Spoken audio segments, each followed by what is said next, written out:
not a game, it's a rich thing. Halo guys, kembali lagi bersama saya Stephen di channel Broview.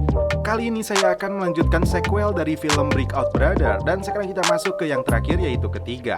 Untuk itu sebelum masuk ke ceritanya, seperti biasa siapkan apa? Ya tentunya Kopai dan Utbray untuk menemani kalian dalam menonton alur cerita film ini. Dan sekarang kita masuk ke filmnya.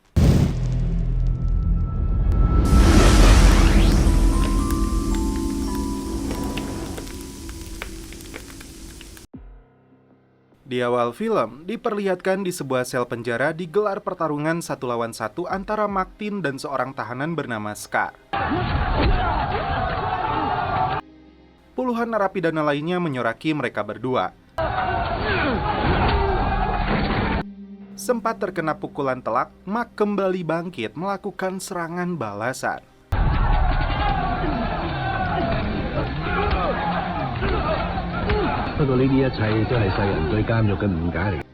Rupanya, itu hanya sebuah pertandingan persahabatan di antara para tahanan. Codet yang bertindak sebagai wasit memutuskan Martin sebagai juara. Sekaligus, dia membawa kabar baik jika Martin 2 hari lagi akan bebas dari penjara ini. Seperti yang diceritakan di chapter keduanya, kepala sipir Tang kini harus mendekam di penjara ini selama 10 tahun akibat kasus suap. Kepala sipir baru yang bernama Ma Manho kini bertugas untuk menggantikannya. Meskipun Tang kini menjadi narapidana, Manho meminta bimbingan dari Tang tentang pengalamannya di penjara ini selama 30 tahun lebih. Rupanya, kedatangan Tang menemui Manho karena keinginannya ditransfer ke blok sel para gangster yang dihuni oleh Lam, Codet, dan yang lainnya. Atas masukan anak buahnya yang bernama Cheng, dia ditempatkan di sel isolasi dan rupanya Manho sepakat dengan hal itu. Dia menolak permintaan Tang untuk ditempatkan di blok para gangster. Tak terima dengan keputusan itu, Tang yang kurang waras ini membenturkan kepalanya. Saat itu juga, Manho memerintahkan anak buahnya untuk membawa Tang ke dokter. Menjalani hari-harinya di penjara, Lam kini disibukkan menjadi seorang koki. Jika sebelumnya dia yang dilayani anak buahnya, justru sekarang Lam menjadi juru masak untuk para tahanan lainnya. Seorang koki senior memberinya arahan agar hasil masakannya terasa maknyos. Meskipun divonis hukuman 30 tahun, Lam tetap sabar menjalaninya agar bisa berkumpul kembali dengan keluarganya. 4 sahabat pelarian ini kini hanya tersisa 3, yaitu Lam, Martin, dan si Codet. Beruntung, Chan sudah lebih dulu bebas. Saat kepala sipir datang, si Codet langsung mengajukan permintaan. Demi kesejahteraan teman-temannya, Codet sudah menghitung kebutuhan tisu toilet yang ideal untuk mereka. Dari jatah 1 tisu gulung, setiap bulannya mereka membaginya dan setiap tahanan hanya mendapatkan 4 lembar. Padahal idealnya 8 lembar agar pantat mereka bersih. Setelah panjang lebar dijelaskan, Codet meminta kepala sipir menambah 1 gulungan tisu setiap bulannya atau tidak lebih dari 20.000 perak.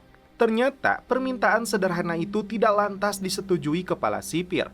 Terlebih dulu dia harus mengajukan secara resmi dana tambahan. Tak puas dengan jawabannya, Codet menyebut Manho orang pelit. Petugas Cheng menengahi perdebatan mereka dan berjanji akan mengatasinya. Dia akan merogoh kocek dari dompetnya sendiri untuk membeli toilet gulung. Seluruh tahanan pun bersorak berterima kasih kepada petugas Cheng. Sesuai analisa dokter, Tang mengalami depresi dan gangguan mental yang membuatnya mudah emosi. Menurut dokter, hanya ada 3 cara untuk mengatasinya. Yang pertama, pindahkan dia ke kawasan gangster sesuai dengan keinginannya agar dia memiliki interaksi sosial yang normal. Kedua, tempatkan dia kembali di sel isolasi dengan memberinya obat penenang agar dia bisa mengontrol emosinya. Atau ketiga, biarkan dia meringkuk sendirian dengan skenario terburuknya akan melakukan bunuh diri. Mang Maman memutuskan untuk mengambil poin kedua, menempatkannya di sel isolasi dengan tetap memberinya obat penenang. Setelah membagikan tisu-tisu tersebut, Scar diperintah Codet untuk meledek si Ho Chun. Jadi, si Ho Chun ini divonis 18 tahun dengan kasus penghasutan dan pembunuhan. Di malam hari, saat seluruh tahanan sudah tertidur, tiba-tiba si Ho Chun memukuli tangan kanan Codet hingga babak belur. Akibat perbuatannya, Ho Chun dijebloskan ke sel isolasi. Ternyata, itu bagian dari rencananya agar bisa menemui Tang. Seperti yang kita tahu, Tang dijebloskan ke dalam penjara ini karena menerima suap dari Ho Chun.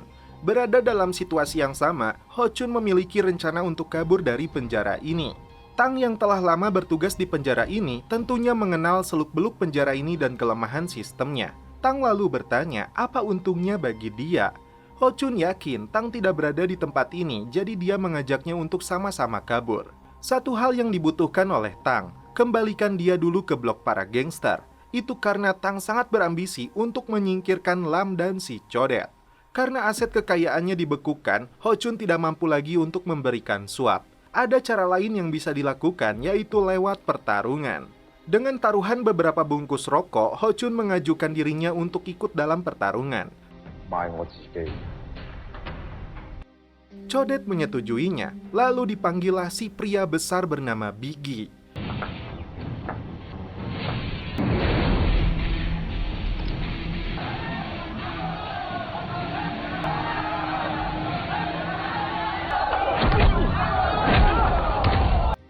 Rupanya, hanya dalam 2 kali pukulan saja, Ho Chun berhasil menjatuhkan si gendut.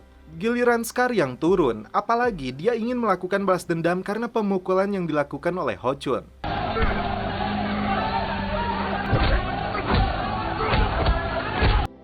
Pertarungan berjalan cukup sengit, satu sama lain mengeluarkan seluruh kemampuannya. Dan akhirnya, Scar menyerah setelah Ho Chun melakukan kuncian di lehernya. Karena kemenangannya, Codet memberikan seluruh rokok itu kepada Ho Chun. Tapi dia belum puas. Ho Chun menantang Codet untuk melawannya. Pertarungan itu hampir saja terjadi jika saja si ayam tidak muncul menghentikan mereka. Singkat cerita, Codet membahas tantangan Ho Chun itu dengan sahabatnya. Codet tidak takut sama sekali, tapi dia merasa ada sesuatu di balik semua ini. Setelah menjalani 5 tahun hukumannya, Martin akhirnya bisa menghirup udara bebas. Dia menitipkan saudara-saudaranya kepada petugas Cheng. Di hari yang sama, pihak penjara mengundang anak-anak untuk melakukan tur ke penjara ini. Lam ditugaskan untuk memandu anak-anak tersebut. Sikapnya yang ramah dan penyayang kepada anak-anak mendapat penilaian tersendiri dari seorang juri yang datang mengawasi kegiatan ini. Hanya satu yang membuat anak-anak ini takut, yaitu Cucunguk. Kepala sipir Manho berterima kasih kepada Lam karena para juri puas dengan tindakannya itu. Secangkir kopai jadi bonus untuknya, suruput heula tuh. Madep. Meskipun dulunya Lam sebagai pimpinan gangster yang paling ditakuti, tapi kini dia sudah menunjukkan perubahan yang drastis menjadi pribadi yang baik dan tenang. Kepala sipir Manho punya alasan tersendiri mengapa dia mengizinkan para tahanan menggelar pertandingan tinju. Dia berharap watak dan jati diri mereka yang keras dapat disalurkan untuk hal yang positif. Tiba-tiba, petugas Cheng membawakan sebuah surat yang membuat Manho cukup terkejut saat membacanya. Ternyata, dalam surat tersebut, mantan kepala sipir Tang menggugat penjara ini. Dia menyebut Tang orang pertama dalam sejarah yang berani melakukannya. Jelas, langkah ini dilakukan Tang untuk menekannya agar memindahkan dia ke blok gangster yang dihuni para musuhnya. Tak sampai di situ, Tang mengancam akan menulis surat juga kepada awak media dan mempublikasikan berita bahwa kepala Manho telah menyalahgunakan otoritasnya memeluknya tanpa alasan. Tang memilih untuk dibunuh musuh-musuhnya daripada membusuk di sel isolasi ini. Ancaman Tang membuahkan hasil. Hari itu juga dia dipindahkan ke blok C.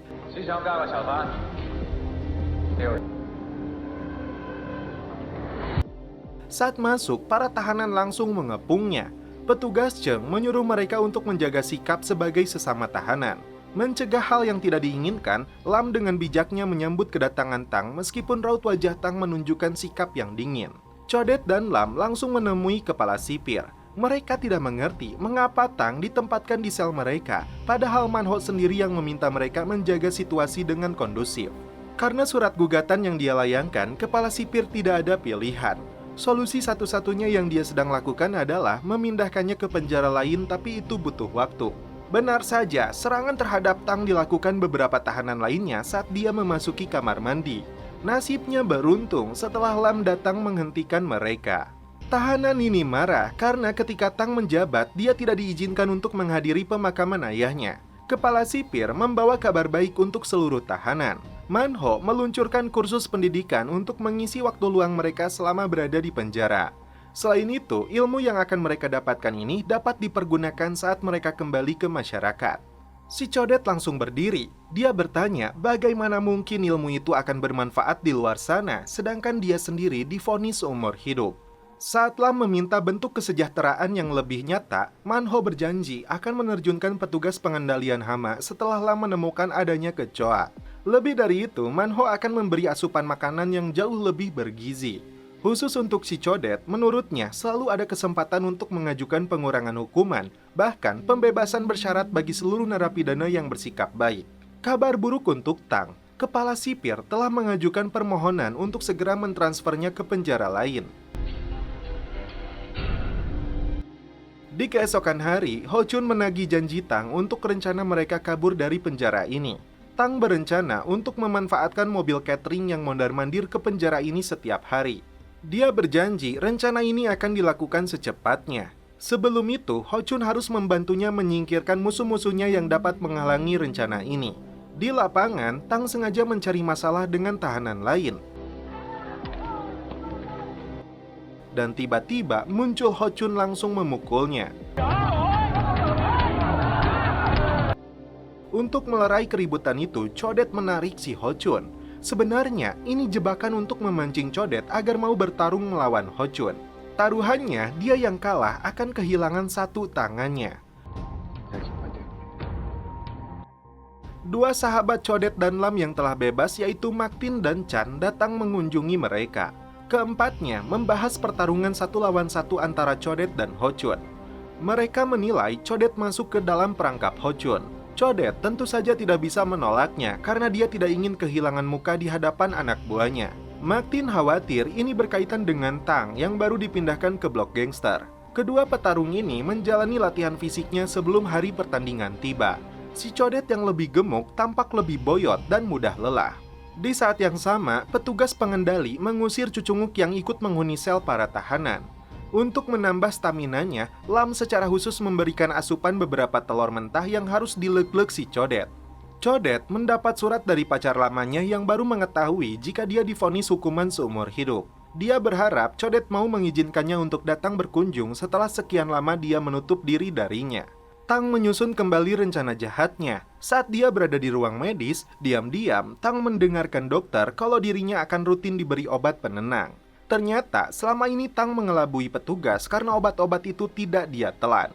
Diam-diam obat itu dia haluskan untuk rencana jahatnya. Saat makan siang, Tang bekerja sama dengan Ho Chun untuk mengalihkan perhatian Scar agar dia bisa memasukkan obat tersebut ke dalam bubur milik si Codet. Hari pertarungan pun tiba. Mereka berdua mempersiapkan dirinya. Tapi di sini, Lam merasa ada yang aneh dengan wajah Codet yang terlihat pucat. Sedangkan Ho Chun sendiri sudah menunggunya di sel pertandingan. Di saat Codet muntah-muntah di dalam toilet, dia baru menyadari dirinya diracun oleh Tang. Saat kondisinya yang lemah itulah, Tang melancarkan aksinya. Dengan menggunakan silet, dia menyayat tangan si Codet.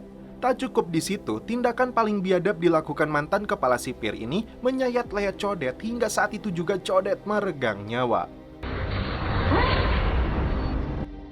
Para tahanan, petugas sipir terutama Lam sangat terpukul ketika melihat sahabatnya tewas. Lam jadi orang yang dicurigai karena terakhir yang dilihat petugas sedang bersama Codet. Penggeledahan dilakukan petugas di dalam sel para gangster ini. Ternyata mereka menemukan silet yang menjadi alat bukti di dalam bantal milik Ho Chun. Dia dan Lam digiring ke ruangan kepala sipir untuk diinterogasi lebih lanjut. Petugas menemukan bukti Lam berada di lokasi lain saat pembunuhan terjadi. Sedangkan Ho Chun sendiri terbukti berada di ruang pertandingan meskipun alat bukti berada di dalam bantalnya. Merasa dijebak oleh Tang, Ho Chun akhirnya mengakui perbuatannya jika dia dan Tang sedang merencanakan kabur. Mereka juga yang menjebak Codet agar mau bertanding dengannya. Tapi dia tidak tahu jika Tang ingin membunuh Codet. Dengan pengalamannya berada di dalam penjara ini, Tang tentu tahu titik kelemahannya untuk melarikan diri. Tapi mereka belum bisa menangkapnya karena belum adanya alat bukti. Seluruh tahanan Blok C memberikan penghormatan terakhir untuk Codet. Tidak ada dupa, mereka menggantinya dengan Woodbright. Jika tidak diingatkan petugas Cheng, mantan kepala gangster ini tidak akan bisa menahan emosinya kepada Tang. Scar diberi perintah untuk mengawasi orang stres ini selama 24 jam. Petugas pengendali hama baru saja keluar dari ruangan kepala sipir. Tiba-tiba dia merasa sakit saat minum air putih dari ruangannya. Terpaksa Manho dilarikan ke rumah sakit untuk pemulihan kondisinya. Petugas Cheng mengambil alih tugas kepala sipir di saat situasi penjara sedang genting. Dimanapun Tang berada, anak buah Lam akan mengawasinya.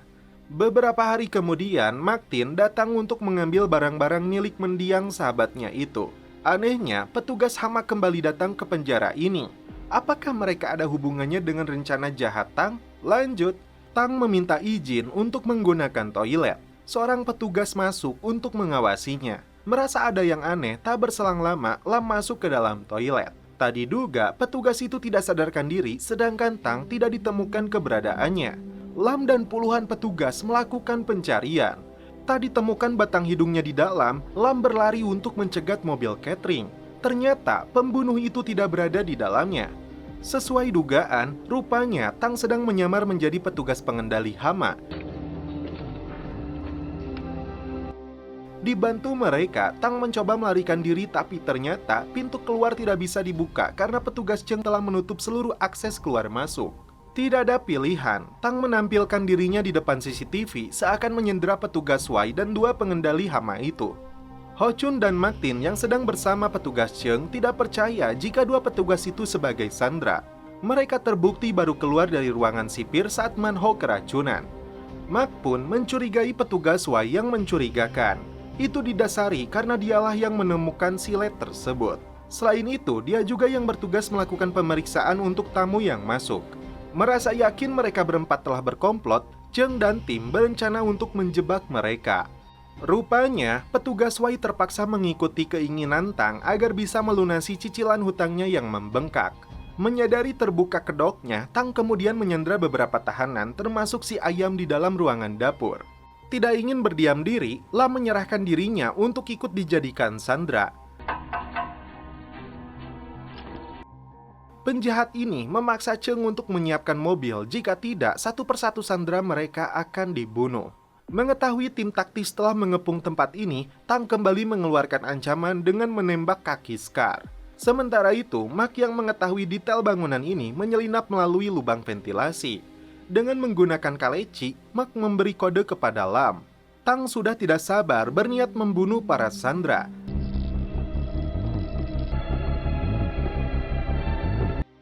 Namun Wai mencoba menghentikannya. Saat itulah Mark dan Lam dibantu para sandera beraksi untuk menghentikan mereka.